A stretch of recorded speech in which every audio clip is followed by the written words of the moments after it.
मध्य प्रदेश रे आरंभ होइथिबा वर्षा निर्भर अंचल विकास योजना कृषक माननकु सहायता करिथाए एवं वर्षा निर्भर अंचल रे टिकेइबा उन्नति को प्रोत्साहन देइथाए।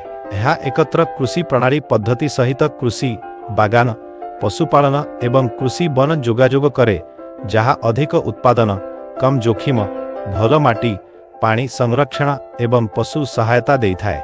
एहार अर्थ हेउछि हार्ड वर्क करुथिबा कृषक माननक पई अधिक आय एवं खराब पागा माने कम चिंता।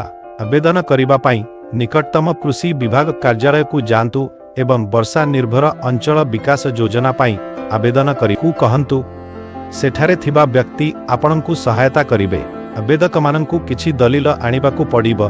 परिचय पई आधार नंबर, जमी दलील जहा आपण जमीर मालिक किंबा भड़ाकू नैछंती देखाइबाकू, आपणक बैंक विवरणी, अर्थ साहाय्य पाई एवं हाल तारीख रे तुला फोटो गुड़िक मने रखंतु। आपण एही आपरे आवश्यकीय दलील टाबरे एही दलील गुड़िक पाई परिबे। फॉर्म गुड़िक नंबर तले थिबा नामरे हेबा उचित। आपणक गाँ किंबा क्लस्टर योग्य अछि कि नाही देखिबाकू प्रथमे जिला किंबा ब्लॉक कृषि अधिकारी सहित जोगाजोग करंतु। आशा करुछु एहा आवेदन प्रक्रिया रे सहायक हेब। आपणक समय पाई धन्यवाद।